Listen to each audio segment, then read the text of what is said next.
Hello and welcome back to everyone that's tuned in to the American Ultra Stock channel. Today we're here with the video where we're happy. We did it, the minimum as some would say, but honestly looking back, we did our job in the games against Guinea and New Zealand and a valiant performance against France. Today we're recapping the match that just ended. The US just beat Guinea 3-0. Braden, initial thoughts after we did what was a very secure win at the end of the day, and if you want to walk us through some of the goals, your main takeaways. After this, we'll be doing player ratings, a new feature that you guys really enjoy. Just an excellent performance all around. The first half, I think we set the tempo, came out with a purpose, kind of like we did against New Zealand, and it led to an early goal. Georgi Mihailovic, for all of the hate that lots of people, including us, have been giving him, excellent free kick. And I did say in the reaction to the last game against New Zealand, he's here to be a set-piece merchant, and he proved me right. What a free kick. Absolute goal also, setting the pace for us. And then in the 31st minute, Paxton Aronson, this is why he's playing the false nine. This is why we've all been campaigning for him to be at the false nine. Mitrovic finally listened to us, and he proved us right. Excellent through ball to Paredes, who had such a good game. We'll get into the player ratings, but for me, he's the man of the match. Great finish from him. And that was really job done at halftime. I think in the second half, we kind of sat back a little bit more. Formation changed a little bit. So we had two blocks of forward defending, kind of just saw out the game, but got a great third goal in transition. McGlynn with a beautiful switch to Paredes, who, I mean, it was his match. Great touch by the defender and blast it past the keeper near post to get a brace, cap off a fantastic display. And maybe the most important part, a clean sheet. The first one of the tournament. That's going to be huge for the confidence for Schulte, who did make a huge save at the end of the game as well. I think you couldn't have asked for a better game, really.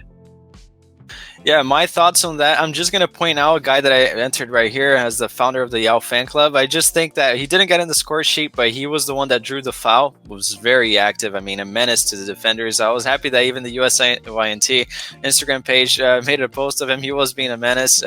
So if you want to look strictly through stats, may not be the most lively performance, but I think that Yao did really well there. And he was benefiting from what we've all campaigned. As you said, Paxton at the false nine. What a through ball for Paredes. And I also want to highlight on the third goal for McGlynn. A lot of people look at just the pass. Watch the way that McGlynn controls the ball, because Tanner Tessman's under pressure. He gives the pass to McGlynn. It's not a bad pass, but it's a heavy pass. McGlynn kills it with the first touch and sends a good through ball to Paredes. I'll be honest, the goalkeeper should have probably done better, but hey, who cares? It took a minor deflection.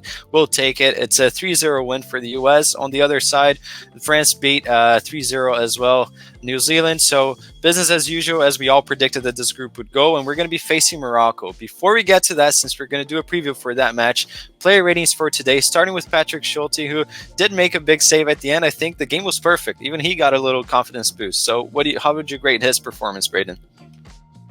I would have given him a 6 if it weren't for the save at the end. I thought his distribution, as always, was not great.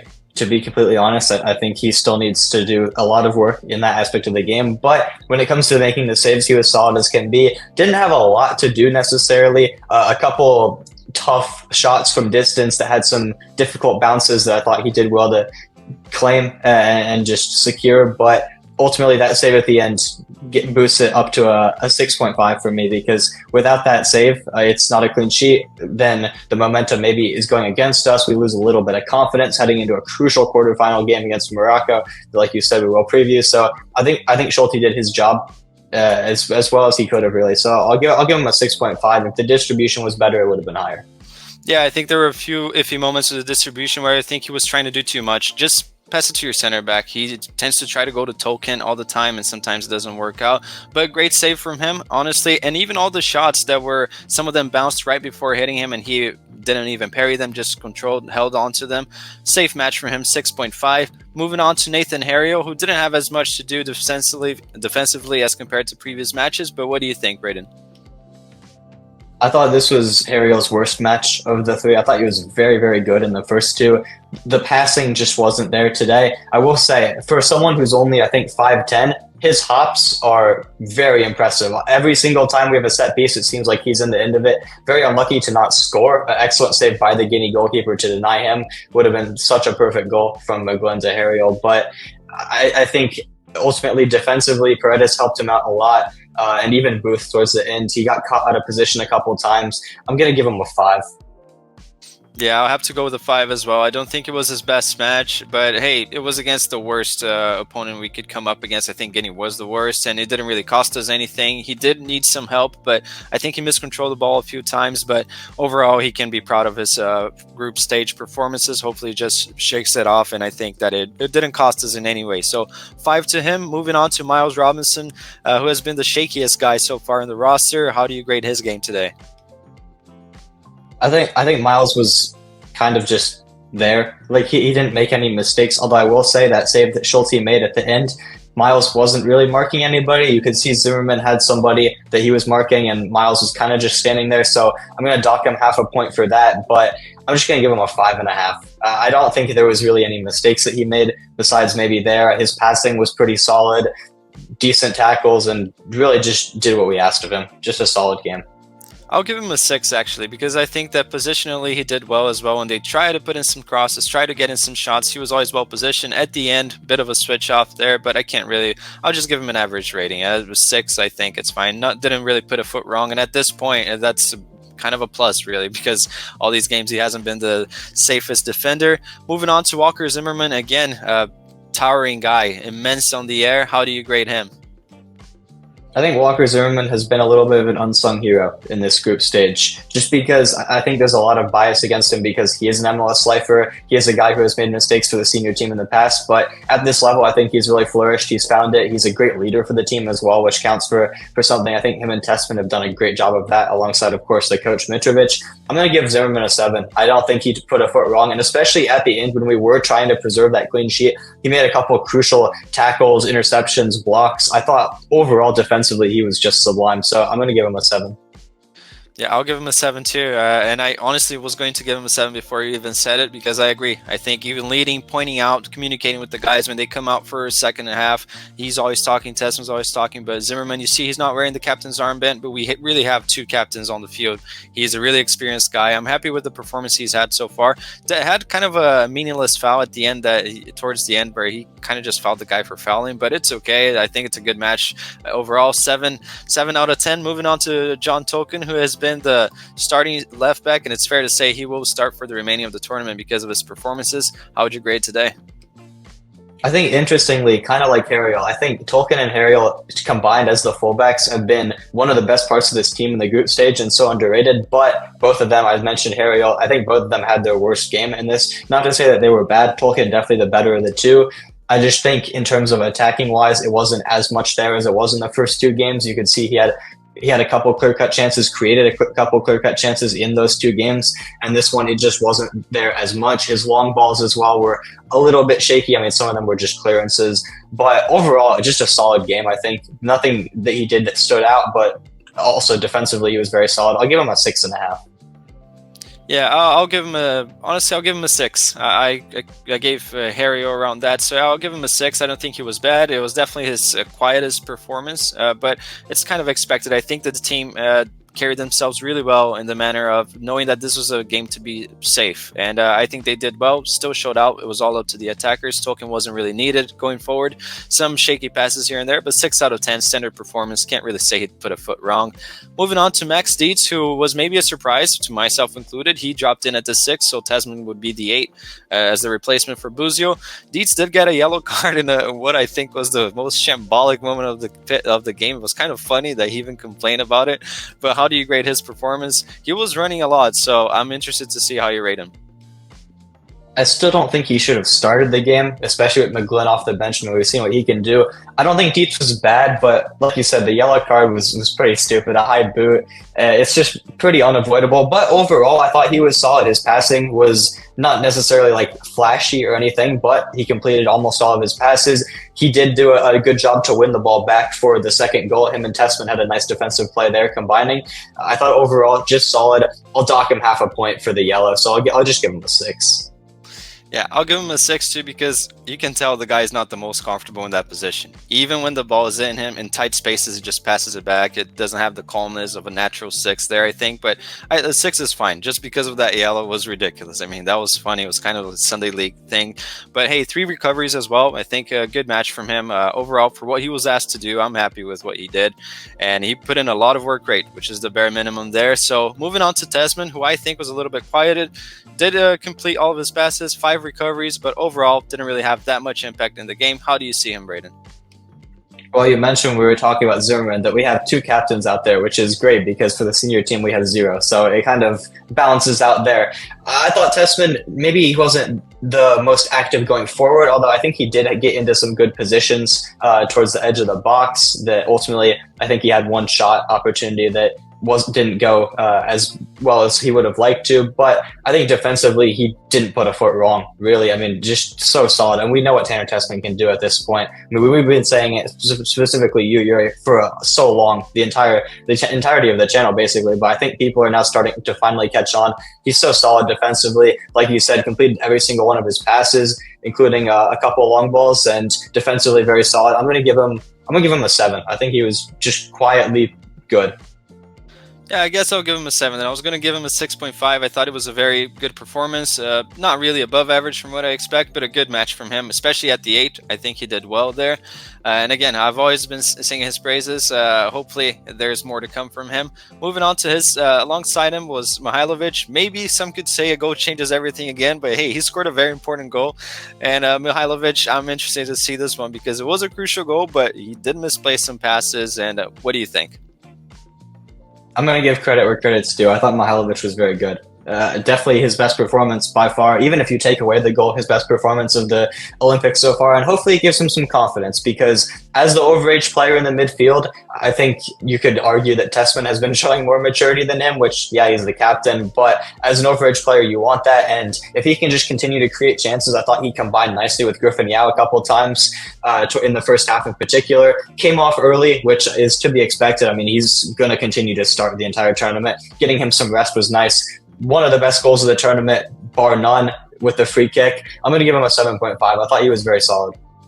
It's going to look like we combined this. I was going to give him a 7.5 thinking I was being generous right here, but honestly, I thought he looked good too. I just don't think that in defensive positions he's the best to bring the ball out of the back, but for his role, his actual role, I thought he was really good. Silky on the ball, calm, held on possession when it was needed, and scored a really important goal. I mean, I can't take that away. A really perfect free kick, and it was something that set the tone for the game. And now moving on to the attackers, let's start on that wing since we're on that side. On the left side, we had Griffin Yao. How do you see his match? I think it was very lively. Griffin Yao is going to feel hard done by in multiple ways. He had so many chances to score, kind of like McGlynn in the last game, but I think even better chances for Yao today.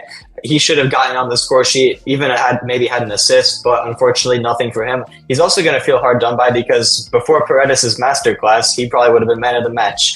I think he was so lively, and he was, I think, the main reason how we set the tone. Like you said in the intro, he did draw the foul for Mihailovic's wonder goal from the free kick, and it seemed like every single time Guinea gave the ball away, it ended up at the feet of Griffin. Yeah, I will say their starting keeper, somehow they changed keepers at halftime, which was a very interesting decision. I thought, especially since the keeper, despite his flaws giving the ball away, he did make some crucial saves, especially on Griffin Yao to preserve the clean sheet in the beginning.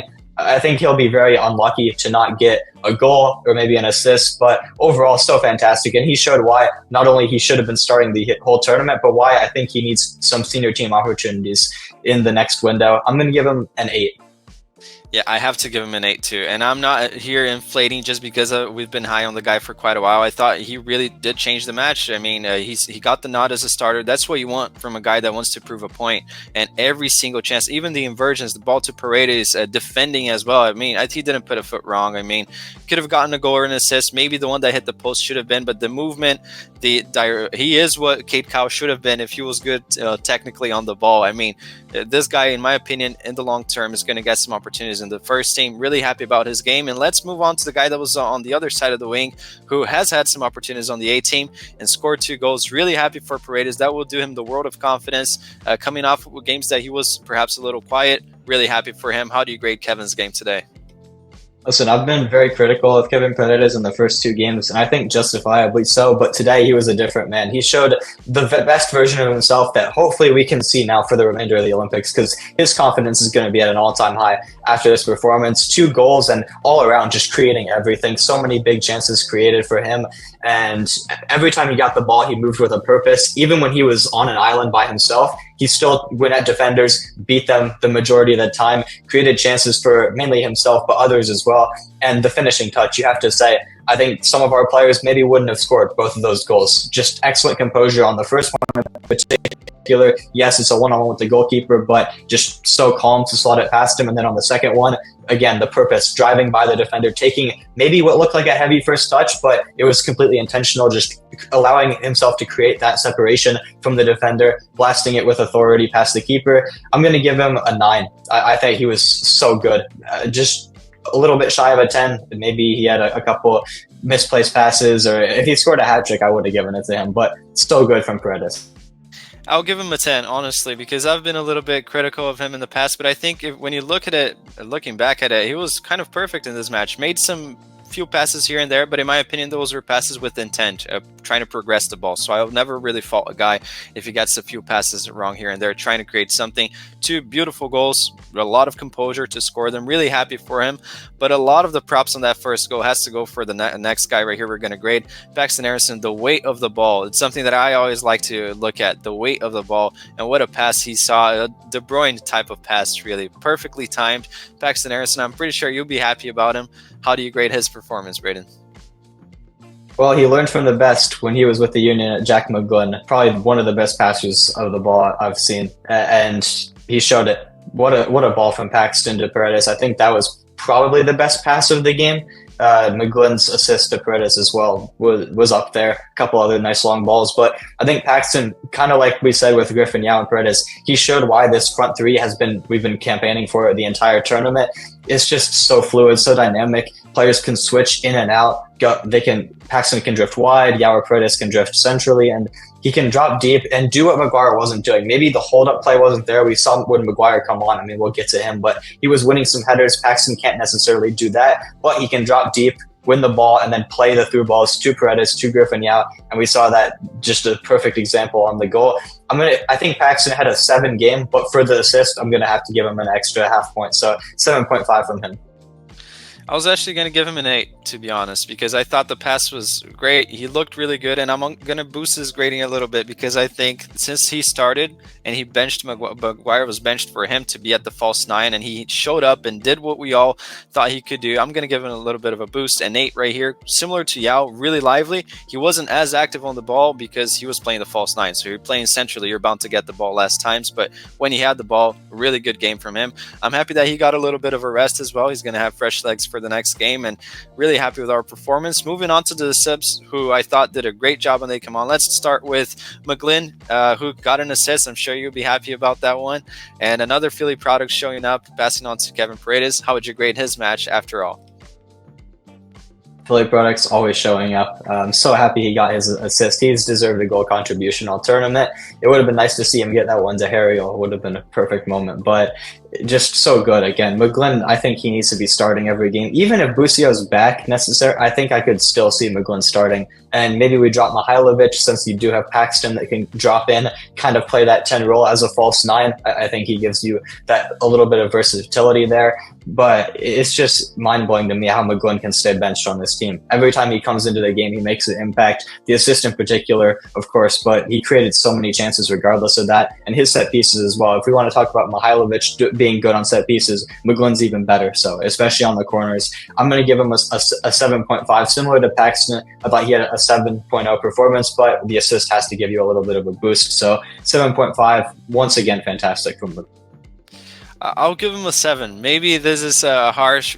You may think it's harsh, but I thought he had a really good game. A 7 for me, it's really good. It's above what I gave Testament, for example. I thought as a sub, not much more you can ask from him. A few balls here and there. Duncan was trying to make him sprint sometimes, and a few passes here and there. Again, trying to progress that didn't come off, but I thought a really good game from him.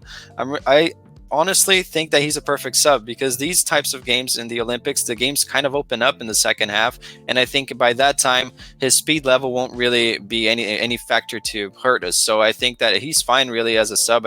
Coming on with 30 minutes to play, he's going to do something, bound to create something if we need as well. Really composed on the ball. Happy about him getting again a goal contribution. Should have had one already, so really happy for McGlynn. Moving on to Josh Atencio, who I'm also happy to see get on the pitch. He was running a lot too. Props to the guy. He traveled all the way there, didn't snub the alternate spot, and he got repaid for it. How did you grade his match? That's the first thing I was going to say. Super happy for Atencio to take his chance as an alternate coming into the squad after the unfortunate Busio injury. Hopefully he's better for the quarterfinals, because he's been a key piece of this team. But Atencio takes his chance, gets subbed in, makes his Olympics debut. Really happy for the guy. I will say, when the sub was made, I didn't really understand it, because I thought Atencio's game is more of a 6, and I thought he was coming in to replace Dietz and play that role, which I would have understood completely. I like that sub. But instead, he seemed to be playing the Mihailovic role as a second striker in the second half. Like I said, we switched formations a little bit. We're playing kind of a 4-4-2 with Paxton as the false 9, and then eventually Maguire, of course, replacing him, and then Mihailovic getting replaced by Atencio as the other one, only leaving 2 to press and having the wingers drop back to help defensively. I thought it was a bit of an interesting choice to bring him on instead of someone like Taylor Booth, someone like Kramaski, especially since Kramaski, I mean, we know the tenacity that he has. I think he would have been perfect for that role, just running and putting the pressure on. But I thought Atencio was very good. Every time he got the ball, he was concise with his passes, making the right decision every time. And even when he had no options, he did so well to just hit it off the Guinea defender. It's something that I think some of our players maybe should do more in general. Just take the corner, take the opportunity when you have it. Even when there's nothing, don't try to do too much, create something that's not there. Simple play, cheeky a little bit off the defender, and then get the corner, which, I mean, we know McGlynn was fantastic on those, creating dangerous opportunities for us. I'm going to give Atencio a 6.5. I don't think there's much more he could have done necessarily in terms of the role he was playing, but it's not a flashy role to maybe get a higher rating. So I thought he was very solid. Yeah, I'll give him a 6, honestly, and that's good. I thought he did well when he came on. Really didn't put a foot wrong. 6 is average. I thought he was average, and honestly didn't do anything wrong, but nothing too flashy to earn a higher score. But I'm happy for Atencio. Really, really happy for the guy. And now moving on to the most controversial guy on the roster. It's Duncan McDonough's Maguire right there, back on the. He did get some minutes, even though he didn't start, which I think we were all happy for. He came on. He provides something a little bit different, but what does he provide? What would you grade his performance? America runs on Duncan. Now the Olympics run on Duncan. He was there. Like I said, he won the headers, something that Paxton couldn't do. I did think the change was a good decision, because especially seeing out the game, you want someone who can provide more of that physicality, the hold-up play that he does do, winning flick-ons that didn't necessarily always reach their target, but he was in the positions to win them. I'm gonna give him a 6. It's average. He didn't do anything bad necessarily. He didn't do anything great. Definitely not as good as Atencio. So looking at it again, maybe a 5.5. It's because I do remember one moment at the end of the game. I don't even know why he was in this position. Credit to him for getting back defending, but he was very poor defending, gave them an opportunity. So yeah, I'll talk about half a point for that. He just didn't really create anything, but he did his job. So nothing much you can really say about Maguire. For the sake of not hating on the guy, I'll give him a 6 right here. I honestly am not the biggest fan of Maguire, but he puts a lot of work in. You can tell that he really does his best, but that's kind of expected. You're representing your country. I really don't think he should start again. Maybe he should be an option off the bench, but honestly, 6 sounds just fine for him. Moving on to Taylor Booth, who also got some minutes. He came on. I'll be honest, I was a little bit disappointed. He wasn't as direct as I thought he could be. Playing against Guinea, the game was open already. How would you see him? Well, I think he did his job well. The part of his job as a sub was to make sure the game wasn't open, to defend well. He had a couple nice 1v1 defending moments, not as many as Paredes necessarily had, but of course he was not on for as much of the time. So I thought he was good. I gave Maguire a 5.5, 6.5 for Atencio. I think a 6 for Booth in the middle of those two just fits perfectly. There wasn't as much as he could do, but given the role he was asked to do, I think he did everything well. Yeah, I'll give him a 6. I just expected a little bit more, especially since some people that haven't really watched these guys keep on saying that he should be starting. But we saw, I think we're pretty well off with the starters we have. I'm happy for Booth to be getting some minutes. I think it's still in a transition period of him getting used to playing a lot more. He has had a tough season, so 6 for him. And now moving on to Caleb Wiley, who got some minutes. I understand this sub because Tolkien has played a lot. He will definitely be needed with fresher legs against Morocco. Wiley came on. Do you think it justifies the transfer amount that Chelsea paid for him? Do you think they would be happy if they tuned in for the match? Well, I don't think anything is going to justify that transfer fee, but I'll just correct you a little bit. He came on for Paredes as a winger, not for Tolkien. And I thought that was a great decision, especially since Paredes had just scored his brace and he is on a yellow card from, I think it was the first game that he got booked. And of course, if you get 2 yellow cards in the group stage, you're suspended. And we don't want that after the incredible performance Paredes had. I thought Wiley, once again, he just did his job. Maybe not as good as Booth going forward, but I think he did get into some dangerous opportunities. At least was looking to potentially provide a spark on the counter. I'm just gonna give him a 6. I don't really think you can even grade Wiley. I mean, he was on for like 15 minutes, maybe closer to 20, but he just wasn't really that active. He was kind of just there. It was a good sub from Mitrovic, so I'll praise him for that. But just yeah, there's nothing much you can say about him. I was gonna say I don't even know how to grade him. I'll just give him a 6. I mean, he was there, didn't do anything wrong, didn't score an own goal, didn't draw any fouls. So I mean, it's fine. But leave it up to you guys now in the comments below. What do you think? What are you happy with this performance? Of course, we're sounding a little bit diluted, perhaps. It's only Guinea, but hey, we made it past the group stage. That's more than the A team did, and now we're going to be facing an opponent who, although they're good, I think we should have enough to go toe to toe. We beat them in a friendly way back. So stay tuned for the preview of that match, where we're going to be bringing it into YouTube as well. So please make sure to leave a like, subscribe, share with your friends, and we'll see you next time.